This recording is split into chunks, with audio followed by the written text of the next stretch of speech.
ഏതൊരു സഞ്ചാരിയുടെയും പർവ്വത ആരോഹകരുടെയും സ്വപ്നമാണ് ലോകത്തിലെ ഏറ്റവും ഉയരം കൂടിയ കൊടുമുടിയായ എവറസ്റ്റ്. വളരെ പണിപ്പെട്ട് മാസങ്ങളുടെ പരിശീലനം കൊണ്ട് മാത്രം കയറാനാകുന്ന കൊടുമുടി. ഒരാൾക്ക് തനിയെ ചെന്ന് കയറാൻ പറ്റുന്ന ഇടമല്ല എവറസ്റ്റ്. നിർദ്ദേശങ്ങൾ തരാൻ വഴികാട്ടാൻ ആളുകളുടെയും ഒരു പരിധി കഴിഞ്ഞാൽ ഓക്സിജന്റെയും സഹായമില്ലാതെ ഈ സ്വപ്നത്തെ എത്തിപ്പിടിക്കാനാവില്ല. ഇങ്ങനെ എവറസ്റ്റ് കയറാൻ എത്തുന്നവർക്ക് വഴികാട്ടികളാകുന്ന ഒരു സമൂഹമുണ്ട്. ഓക്സിജന്റെ സഹായം പോലുമില്ലാതെ എവറസ്റ്റിന്റെ അറ്റത്തേക്ക് നടന്നു കയറുന്നവർ, ഹിമപ്പുലികൾ എന്ന് വിളിക്കപ്പെടുന്ന ഷെർപ്പകൾ. നേപ്പാൾ, സിക്കിം, ടിബറ്റ് എന്നിവിടങ്ങളിലെ കുന്നുകളിൽ ജീവിക്കുന്ന പ്രത്യേക ജനവിഭാഗം. വർഷങ്ങളായി ഈ വിഭാഗം ഹിമാലയ പര്യവേഷണ സംഘങ്ങളുടെ വഴികാട്ടികളാണ്. മല കയറാനുള്ള അസാധ്യമായ കഴിവും ഉയർന്ന ശാരീരിക ക്ഷമതയും അതിജീവനത്തിനുള്ള ശേഷിയും ഒപ്പം എപ്പോഴും ഊർജ്ജസ്വലമായി പ്രവർത്തിക്കുന്ന ശ്വാസകോശവുമാണ് ഇവരെ ലോകത്തിലെ ഏറ്റവും വലിയ മലകയറ്റക്കാരാക്കുന്നത്. ബുദ്ധമത വിശ്വാസികളാണിവർ.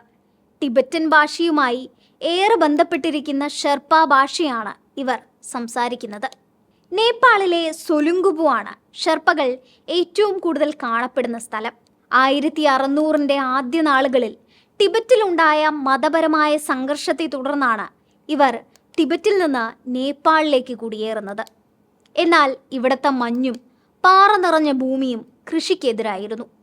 അതുകൊണ്ട് ഇവർ ഉപജീവനത്തിനായി യാക്കുകളെയും പശുക്കളെയും വളർത്താൻ തുടങ്ങി. പാലും കമ്പിളിയും ഇവരുടെ വരുമാന മാർഗമായി. ബ്രിട്ടീഷ് ഭരണത്തിന്റെ കീഴിലായിരുന്ന 1920കളിൽ ഈ വിഭാഗത്തെ പർവ്വതാരോഹണത്തിനുള്ള പോർട്ടർമാരായി ഉപയോഗിക്കാൻ തുടങ്ങി. പിന്നീട് അങ്ങോട്ട് പർവ്വതാരോഹണം ഇവരുടെ ദിനചര്യയായി.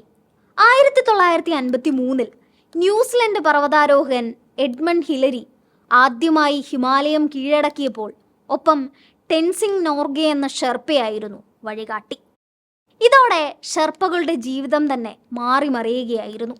ഒരു സാധാരണ വ്യക്തിക്ക് സമുദ്രനിരപ്പിൽ നിന്ന് 8000 അടി ഉയരത്തിലെത്തിയാൽ തന്നെ ജീവൻ അപകടത്തിലാകുന്ന പല ആരോഗ്യ പ്രശ്നങ്ങളും ഉണ്ടാകാനിടയുണ്ട്. എന്നാൽ ഷെർപ്പകൾക്ക് 14,000 അടി ഉയരത്തിൽ വരെ ജീവിക്കാൻ കഴിയുമെന്നതാണ് ഇവരുടെ പ്രത്യേകത. ഇതിവർക്ക് ജീവിതമാർഗമായി. ഓരോ വർഷവും പർവ്വതാരോഹണത്തിനായി എത്തുന്ന നൂറുകണക്കിന് ആളുകൾക്ക് പർവ്വതാരോഹണത്തിനുള്ള ഉപകരണങ്ങൾ, നിർദ്ദേശങ്ങൾ, ലോഡ്ജുകൾ, കോഫി ഷോപ്പുകൾ, വൈഫൈ എന്നിവയെല്ലാം നൽകി ഷെർപ്പകൾ പർവ്വതാരോഹണത്തിന് കൂട്ടുപോകുന്നു. ഇവർക്ക് തന്നെ പല ട്രക്കിംഗ് ഏജൻസികളുമുണ്ട്. പോർട്ടർമാർ, അസിസ്റ്റന്റ് ഗൈഡുകൾ, മൗണ്ടൻ ഗൈഡുകൾ എന്നിവരെല്ലാം ഷെർപ്പകൾ തന്നെ. ഈ മലകയറ്റ വ്യവസായം നൽകുന്ന വരുമാനം ഷെർപ്പകളെ നേപ്പാളിലെ ഏറ്റവും സമ്പന്നമായ വിഭാഗങ്ങളിൽ ഒന്നാക്കി മാറ്റിയിട്ടുണ്ട്. എന്നാൽ ഏത് നിമിഷവും ജീവൻ നഷ്ടപ്പെട്ടേക്കാവുന്ന മരണക്കളത്തിലേക്കാണ് സഞ്ചാരികൾക്ക് കൂട്ടായി ഷെർപ്പകളും നടന്നു കയറുന്നത്. എവറസ്റ്റിൽ സംഭവിക്കുന്ന മരണങ്ങളിൽ 40% ഷെർപ്പകളാണെന്നാണ് കണക്ക്. ഓക്സിജൻ ഇല്ലാതെ 10 തവണ ഹിമാലയം കീഴടക്കിയ മനുഷ്യനാണ് ആംഗ്രിത ഷെർപ്പ.